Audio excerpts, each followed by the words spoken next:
Welcome back to another episode of TVGP's We Roguelike, the show we play every Roguelike. I'm your host, Boston. Joining me, as always, is Moonpeer. That Sounds about 1000% works. Yep, it's one of those days. And Monkey Senior. Hello. We're here talking about our second week of Flinthook, a game that can go straight to hell. This game is... I remembered...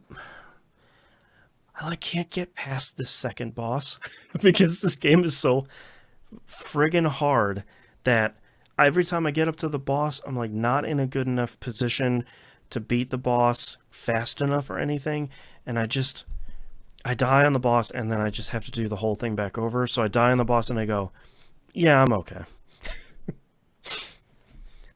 Yeah.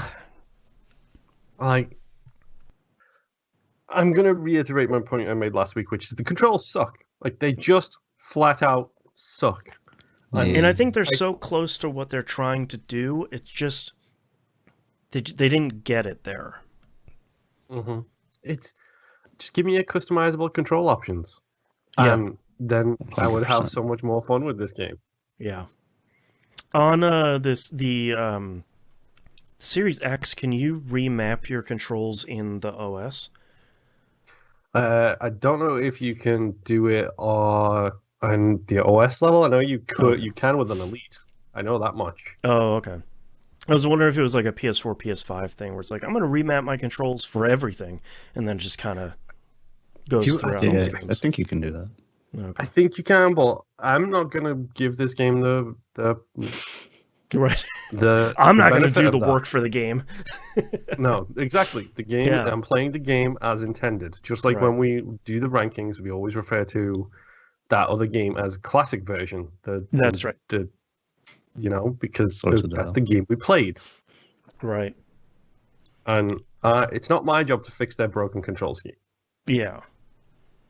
or the ridiculously high difficulty. Just like how don't want to mess with the settings to unbind the mouse to just that little circle. Yeah, exactly. Mhm.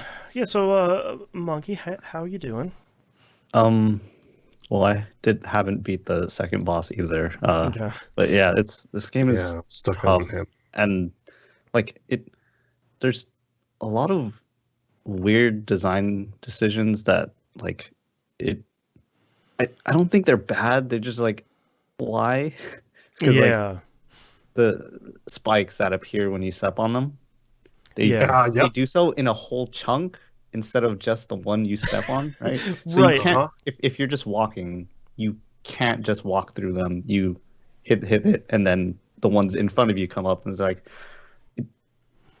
that's not right game design. Yeah, right? no, I feel like it's so many. Like, I feel like with that decision, it's always the game, like, looking down on me a little bit, being like, "Well, why aren't you using the hooks?" It's like because I can also walk. Like, I can. Yep. I should be able to do both. Like, obviously, the hooks are like the preferred method of transportation, but come on.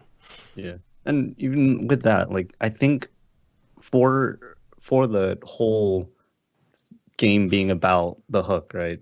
Hmm. I feel like the rooms are kind of small, or the viewing is super close. Because like I want to use the hook and go all around the thing, but the rooms are so small that it's just I get to the other side really fast. I'm like, oh, okay, I'm already here.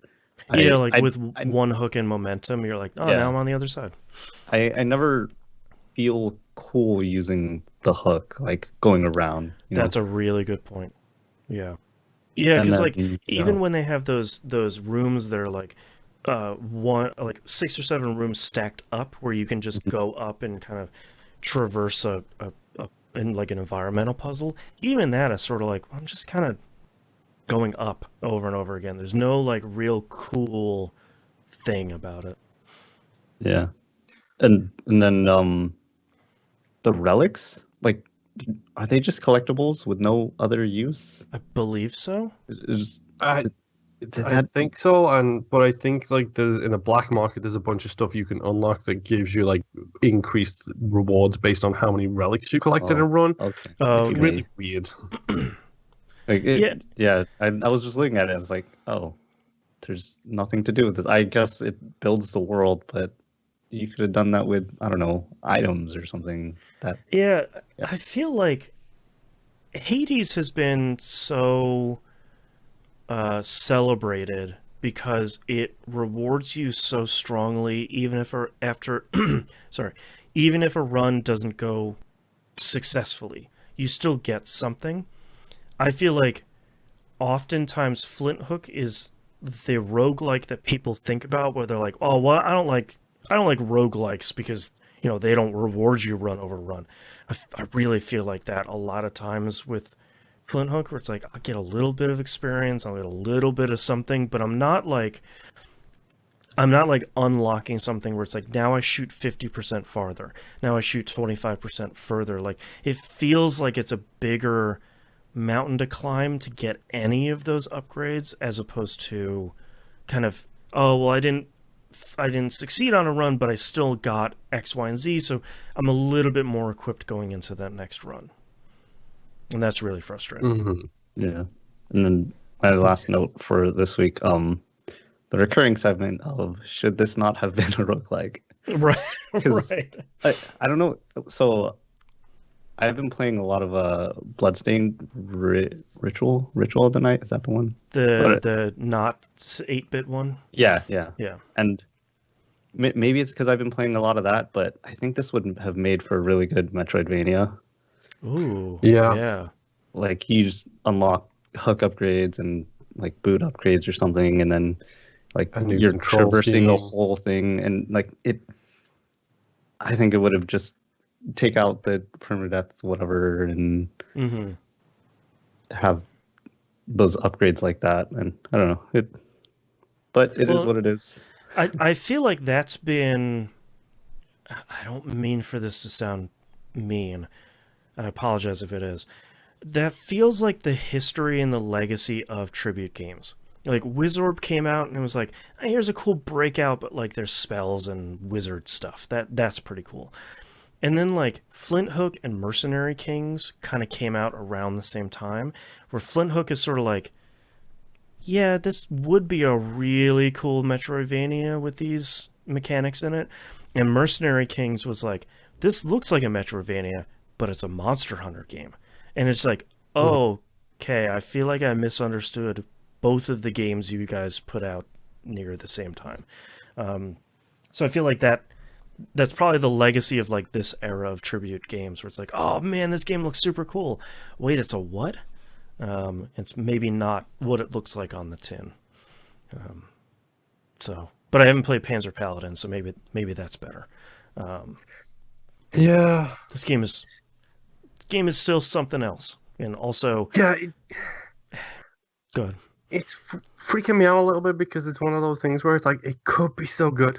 Mm-hmm. Yeah, like yeah, there is so much potential there. Mm-hmm. It just never comes together. Mm-hmm. Yeah. And like, I don't know if it's that there's too much stuff in the game or that there isn't enough, but like, it just, like, you look at something like Crypt of the Necrodancer and you're like, that's not going to work. But there's just enough stuff in that game that the central mechanic of that game works perfectly, and they don't mess with it. Like, they don't really they mess with it a little bit, where like some boss battles have missed beats and stuff, but like Flinthook just never. I'm hoping with us playing it for a month that I get to that point this time where it all comes together for me and like it all clicks, but I'm starting to worry that that's still not going to happen. Yeah. And it's just a bummer. Yeah. Well, on that down note, thanks for listening. We don't have anything else on to that talk down about. note, leave us an upvote. And Yeah, that's right. Subscribe, like, and comment. There you go. Oh man, I like it. You brought it all together. All right, thank you very much, everyone, for listening. We'll see you all next run. Bye. Bye. Oh, bye.